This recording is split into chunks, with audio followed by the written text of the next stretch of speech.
Good morning, Scotland. Good morning, social media land. I hope you are well. It is Tuesday, the 11th of March, 2025. Labour told Scotland that voting for them was the way to get rid of the Tories.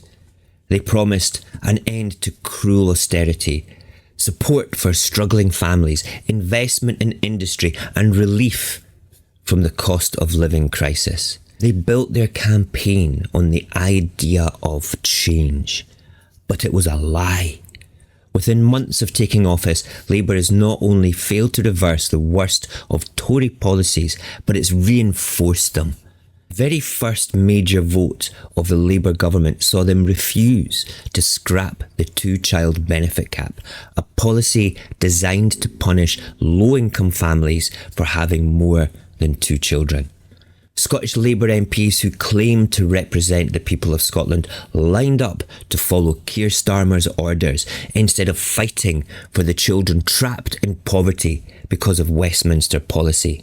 In the past, Labour campaigned against it. They promised to change it, and the moment they had the power to do so, they did nothing.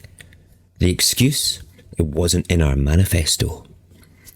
Labour has done nothing to reduce energy bills in Scotland, despite Starmer's repeated claims that his government would ease the burden on working families. Scotland exports more electricity than it uses, yet Scots pay the highest transmission charges in the UK.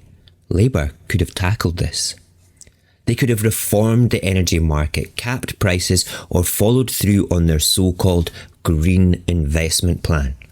Instead, they have let energy companies continue to rake in record profits while families struggle to heat their homes. Labour's betrayal is most evident in their decision to let Scotland's last oil refinery at Grangemouth shut down. Hundreds of skilled workers will lose their jobs, and Scotland will lose a key part of its industrial infrastructure, and the country will now rely entirely on England for refined fuel. Labour refused to intervene, claiming that Grangemouth was a private company and therefore was not their responsibility. That would be a fair argument if it was consistent, but just weeks later they approved a £3 billion bailout for Thames Water, a private company in England drowning in financial mismanagement.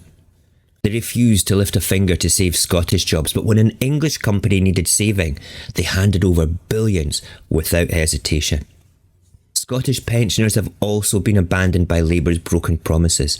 They refused to reinstate the winter fuel payment, a vital support system for elderly Scots who now face colder winters with less financial help. This comes after the Tories slashed the payments, a decision that Labour campaigned against when they were in opposition. Good job we've got a Scottish government that cares about them.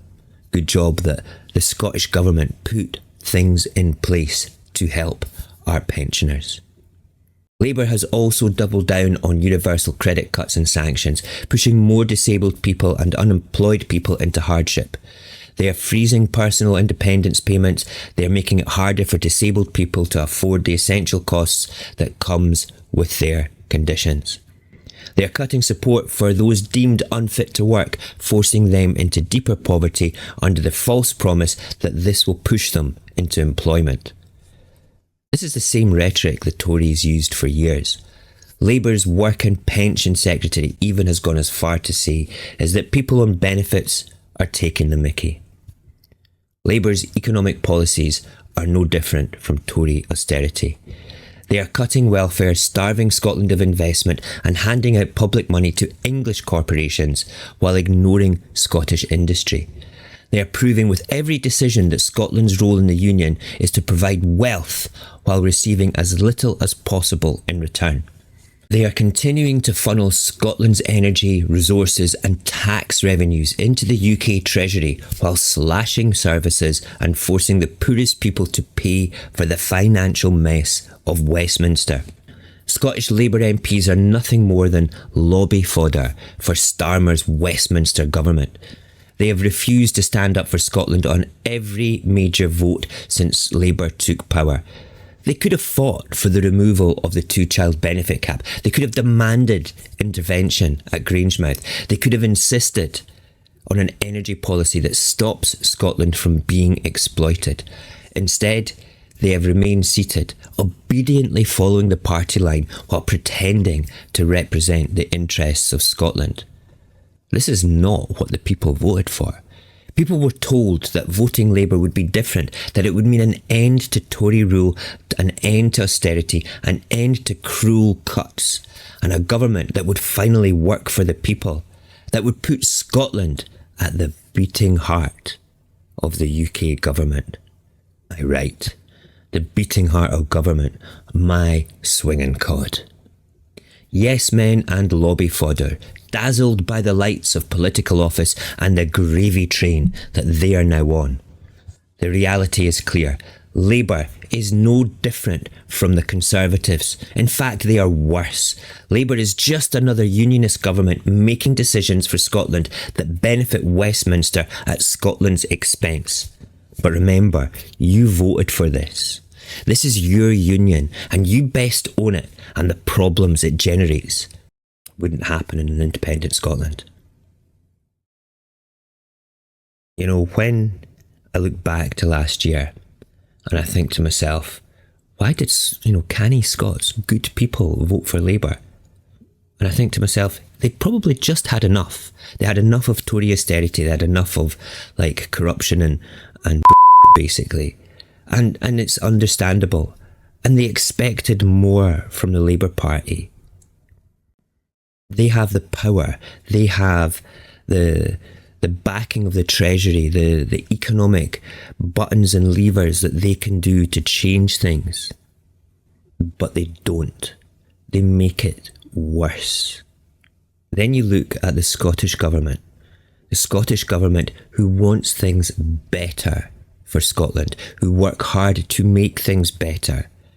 But then you have the media that mocks them, that tries to keep these Scots in place, tries to gaslight and brainwash the Scottish population into thinking, wait a minute, SNP are garbage. What have the SNP done that is garbage? The ferries. Compare that to the aircraft carriers, compare that to HS2, compare that to what is going to be built, which is a tunnel under the Thames that is miles downstream, that Scotland will pay about £100 million towards, if not more. That'll be our share for something that is UK infrastructure that we'll be charged for on JERS and be told that it's part of a public service deficit. Put that to the side. Keep it simple. Do you trust Westminster? Or do you trust your own people in Scotland to do better for Scotland? Because that's what it boils down to. Tories, dangerous and cruel. Labour, dangerous and cruel. SNP, not perfect, fighting for Scotland and a better life for you and your children.